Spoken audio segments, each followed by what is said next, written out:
recipe for a chocolate and biscuit refrigerator cake type of thing. Think Rocky Road, but just chocolate and biscuits rather than all the extra other ingredients. Although it's a little bit different, we're not going to make it in a tray, we're going to make it in one of these margarine pots, and we're going to layer it up, and then like layer of chocolate, layer of biscuit, and then it's we can turn it out and it'll look like a terrine, is like a pate type of thing, but a savoury, a sweet one rather than savoury. So it's going to be dead simple. I'm going to use Rich Tea Biscuits because they're quite thin and plain, and they're kind of cheap. Maybe not as thin as I would have liked. Oh, you can get some really thin wafer ones, I think, which are even better, but those will be fine for what I'm going to do today. Could have used cheap digestive biscuits, but they're a bit fatter. Could have used ginger nut biscuits, but they are fatter. No, they're quite thin, are those.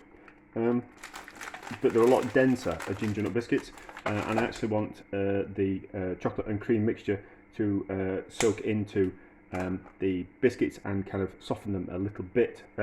So it's double the quantity of cream to chocolate, and it's 200 millilitres of double cream, not single cream, has to be double cream, so like just double cream, and then it's 100 grams of cheap dark chocolate. Use expensive chocolate if you want. It's just one of those things, but it has to be dark chocolate, because it's going to be essentially, we're going to water it down by 2/3 the chocolate with the double cream. It's going to make it more a milk chocolate anyway, but milk chocolate's not really going to work, so it's not going to set as hard because of the milk solids involved. So even though if you don't like dark chocolate, I know a lot of people don't like dark chocolate, please use the dark chocolate, and by the time the chocolate's mixed with the cream, it'll taste like milk chocolate. So, and it won't, if you use milk chocolate, and it'll be watered down even more, and it'll be more like white chocolate, which is not really chocolate. Anyway, that's a whole other thing. So please use dark chocolate, and then dead easy, we just need to smack it with something solid, just to break up all the bits, rather than having to do it by hand. What I sometimes do is I'll put it on the floor and smash it with a hammer, which breaks it up really well. But a rolling pin in my hand will work fine today. So we just need to boil the cream, and then the chocolate will melt into it, and it will form a ganache. A ganache is normally half cream, half milk. Slightly different this recipe because it's going to be 2/3 cream, 1/3 chocolate, because we want it a little bit softer. So what we're going to do is we're going to lay the biscuits in the container like that. So some of the biscuits are going to be a little bit big, so we just need to trim them down like that for the first layer. So we're going to put a little bit of chocolate in, then a layer of biscuits, layer of chocolate, layer of biscuits, layer of chocolate, layer of biscuits, layer of chocolate, layer of biscuits. But what I'm also going to do is I'm going to break up the biscuits. So we're going to cut some in half like that, and we're going to, so it's going to look more like, when we eventually turn it out, it's going to look more like a brick wall more than anything else. So that just needs to be trimmed off there like that. So we're going to make, so the next layer will be, I'll put 2 in like that, and 1 in there, and then a little bit in there, and we'll build it up in different layers, just so it's not all, when you cut into it, it's not just, there's a little bit more of an uneven pattern to it, which will just make it a little bit more sense of pleasing. And then we'll probably put these little bits of biscuit in the sides, so it'll all work out. So we just need to boil this first. Hopefully it's not burning. No, we're fine. That's fine. So cream will come up to the boil, we'll turn it off, and then there'll be enough residual heat in the cream to melt the chocolate. I assure you, we don't want to add the chocolate to the cream and carry on cooking, otherwise there's a highly likely chance that it will burn the chocolate and the cream and make it split, and that's not what we want. You have to use double cream. Otherwise, it has single cream or whipping cream has a tendency. Well, single cream has a tendency to split. You might get away with whipping cream, although over the last few years, I don't tend to see as much whipping cream about in the supermarkets when I'm out and about. It just tends to be either single cream or double cream. So I don't know why. Obviously, sales were falling of whipping cream, so they stopped stocking it. Obviously, it depends on which supermarket you go to, but certainly in the cheaper, smaller supermarkets, they certainly haven't got whipping cream. But we're talking about whipping cream. So do I need to pause while this boils? Nah, it's nearly boiled. I'm sure I can waffle away for a little bit longer. So yes, North African dish, something I saw. Oh, sorry, I've got burps. Something that I saw years ago when we were out in Morocco, and I was kind of, that was kind of quite interesting. So I was just kind of, it's something that you have in the back of your head for years and years and years and years and years. So, and it's kind of like that rocky road type of idea of things. Refrigerator cake, that type of thing. So, cream's coming up to boil. Also, by boiling the cream, we're going to make it sterile and last a little bit longer. So, cream is boiling. Turn the heat off. Should have poured the cream. No, we'll do it the other way. There might be a little bit too much residual heat in that pan, so we'll put the chocolate in a bowl and pour the cream onto the chocolate and do it that way, I think.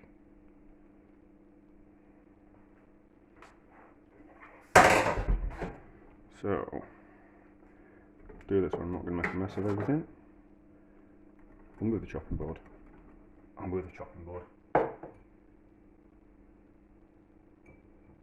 Without making a whisk fall everywhere and make a mess of everything. So we can put that there. It's a better view, isn't it? Those out of the way, that cream out of the way, and then we can see what we're doing. So just keep mixing. I probably made too much chocolate, but I just wanted to crack on and make it rather than just be faffing around working out how much liquid would go into a old margarine tub and how many biscuits and all that kind of stuff. Actually, if you wanted to make a chocolate sauce, this is the recipe you'd use. So if you want to make a warm chocolate sauce, like 2/3 of double cream and 1/3 of dark chocolate would make you a lovely warm chocolate sauce. So if you wanted to treat people to a fancy ice cream with hot chocolate sauce, this is what you do. You can also melt things like Mars bars and that type of thing. So there we go.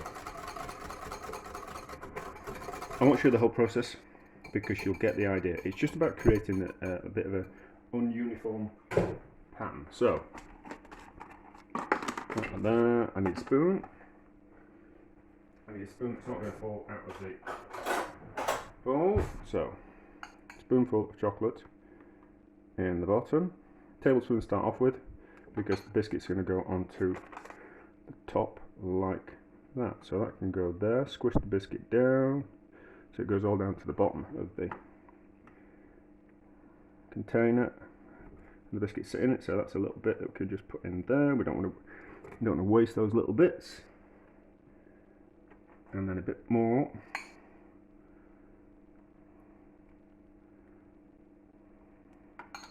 Chocolate on top, and then we'll go like that. Ooh, we just need to whip that bit off there, like that. And then we now need to do that, so that will go there, like that. Squish those in there. Just need to know that we need a little bit more chocolate at that end. And then we need about that much off there.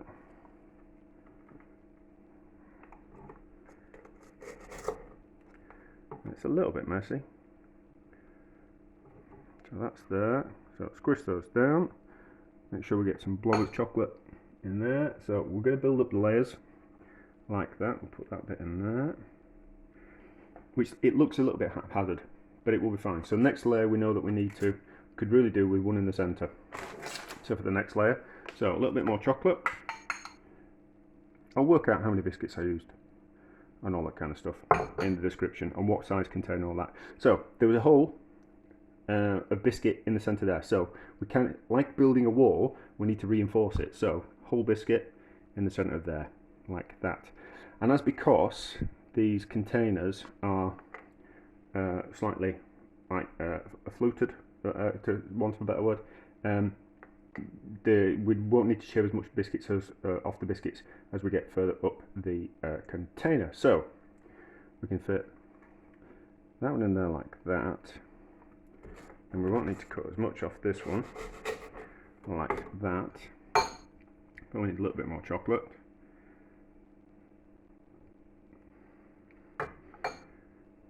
Like that.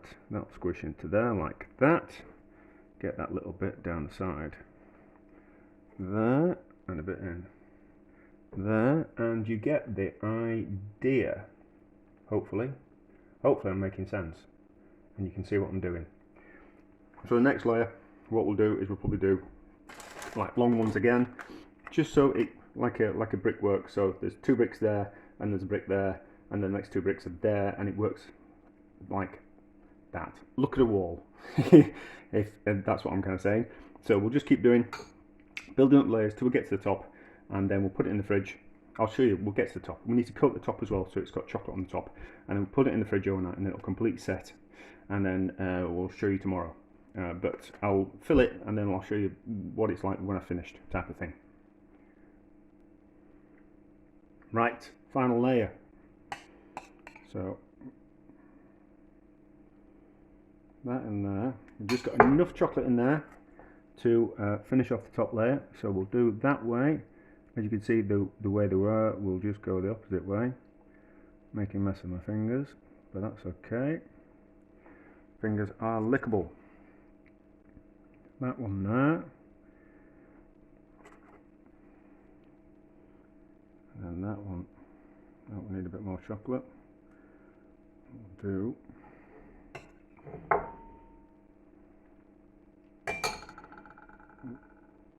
And chocolate there. Give it a press down as well. And then we'll get a bit more chocolate at the top. So that chocolate there. And then we've got some bits that we can just slide in. Down there. That's pretty good. I can't believe that I've actually guessed the right amount of chocolate. That's remarkable. Nope. Get that off. I'll slot in there. It doesn't matter if it's that haphazard, because you're not going to see it. So that's the chocolate on top, which will just seal it. We'll give it a press down. That'll make sure that everything's sealed, and there shouldn't be any air pockets.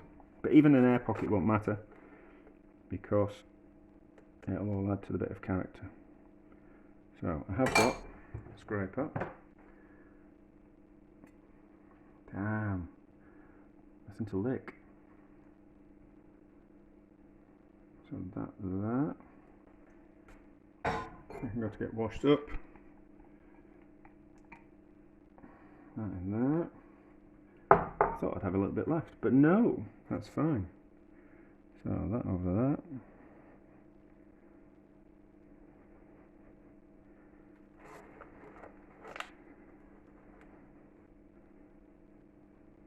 Over like that, and there we go. We'll leave it in the fridge overnight to set up properly, and then we'll see what it's like. Oh, we could have used a bit more with a bit more chocolate, but it doesn't matter. I tell you what I'll do. We'll put the lid on it, and then I'll squish it and compact it. So we'll use the lid and put that on there, and then hopefully that'll keep it all compact and pressed down. I'll probably put something on that as well, just to press that down. But anyway, there we go. So that's it. We'll leave it in the fridge overnight, and we'll see what it's like tomorrow. Right, so what wants to happen is that the biscuits want to float to the top of the chocolate. So you've just got to keep an eye on them until the chocolate starts to set. So the biscuits want to float, and it wants to suck all the chocolate down to the bottom of the container, which is not what you want. You want it all to be nice and easy. So what you have to do, just now and again, just give it a press down. I'll press it down more than I need to, and then you can see the chocolate will bubble up to the side. So you can see there, the chocolate's wanting to bubble up. So just press it so it bubbles up, smooth it out, and then it'll stop doing it, because what's going to happen is the chocolate's going to set over time and keep the biscuits in place. But it's just something you just got to keep an eye on, and you kind of want it to be nice and compact, and to look as pretty as it can. So you just need to keep an eye on it for just the first half hour before you put it in the fridge. I did think that I'd be okay just putting it in the fridge with the lid on, but it wasn't. It was sinking. The biscuits were floating. You just need to keep an eye on it. That's all. So keep an eye on it for another half an hour, and then put it in the fridge overnight. But it'll set quite hard out of the fridge, but we just need it in the fridge so it sets quite hard, and then we can cut through it quite easily. Right. So it's been in the fridge overnight, so it'll completely set now. So I'll take the top off. I just smoothed it over a little bit. It's not that neat, but we need to get it out of here now. Easiest way to do it without making too much of a mess is to dip it in some warm water. That just slightly melts the cream and chocolate on the outside, and it should just then plop out onto the plate. Just wipe the excess water off because we don't want that. So fingers crossed, should just plop out onto the plate. Should. It will. It wants to. I can feel it. There we go. So slightly melted on the outside, that's fine. That's okay. I was thinking about this. I was thinking in all honesty, it's not that dissimilar from a Rice Krispie bun, in the same way that you could use Rice Krispies or cornflakes to get something kind of quite similar. So I put the hot water in a glass because I just want to heat up my knife, and then I'll cut through it, and then we'll kind of have a look at the pattern. Hopefully it will have turned out looking kind of quite nice. But it's just easier to heat the knife in some hot water, and then it cuts easily and cleanly through things. So what you do is you dry it off, remove the excess water, cut through the cake, and then if you're doing multiple ones and you want them all to look nice and neat and pristine when you cut through them, you then dip the knife back, so the knife's warm now, so it'll cut through the chocolate, back into the water, wipe it off again, and then what that does is it gives you nice even cuts. It's a bit of a chefy trick, and it stops you, if it's dusted in icing sugar or cocoa or anything like that, then you don't kind of make a mess of the inside of things. So I'm waffling.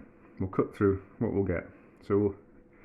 And when you're portioning things, so you kind of look at things, and it's all about dividing. So you kind of look at that and you kind of go, well, that's half. So I think we'd get 6 generous slices out of that. So as you can see, I just got a bit of chocolate on the blade there. We'll just do that in the water. That gets rid of the chocolate, and then we'll cut through there. Hopefully it should be kind of easy enough to cut through with a little bit of force. So the biscuit's kind of got a little bit of snap to it, which will be fine, and then we'll have a look, and there we go. Doesn't that look pretty? So for 3 ingredients, I think that's a winner. Serve it like that. It'd be nice, but if you wanted to just make it that little bit nicer and serve it as a dessert, what you could do is you could add some whipped cream and a few berries, like some raspberries, something like that, and that look really nice on a plate, and it'll be cheap. I haven't worked out the price. I should have done, but I can't remember what's it about. There's about 80 pence 60p worth of cream. There's about 40p worth of chocolate, and there's about 20p worth of biscuits. So we're looking at about £1.20. Divided that by 6, which I should know. So we're looking at what, 20p a slice, and that's pretty good, is that? 20p. That's really good and effective, and you can see the kind of brickwork effect. So it's a little bit uneven. There's gaps in, so it looks pretty good. So there we go. I think that's a success, and cheap and delicious. I've just eaten a bit, and it's really nice. What I will say is that obviously, depending on what biscuits you use, kind of changes the taste of it. So, like a ginger nut biscuit would work really well. A digestive biscuit would work really well. Nothing too thick, so you couldn't get into kind of doing like you get those shortbread biscuits, which are kind of quite deep. They wouldn't work. But if you could get like thin shortbread, that would work really well. So any kind of thin biscuit would work really well. And if you wanted to slightly improve it and make it a little bit more luxurious, you could add some whiskey to it. That would be really nice. Some whiskey or some rum or some brandy, maybe a couple of teaspoons in with the chocolate after it had melted. That would be really nice. You just got to be careful not to add too much liquid. Although it won't set as well, but certainly a bit of alcohol in there would be lovely. And then you can go down the road of, you could turn it into like proper Rocky Road if you wanted, and add cherries and all that kind of stuff. But for a simple, basic 3 ingredient, something quite impressive, that's really good. So you can see, can you see that? The end bit there looks even more impressive. The bit that I've had, that looks even more impressive on the end. So there we go. Easy peasy. Do it with the kids. Eat it just by yourself.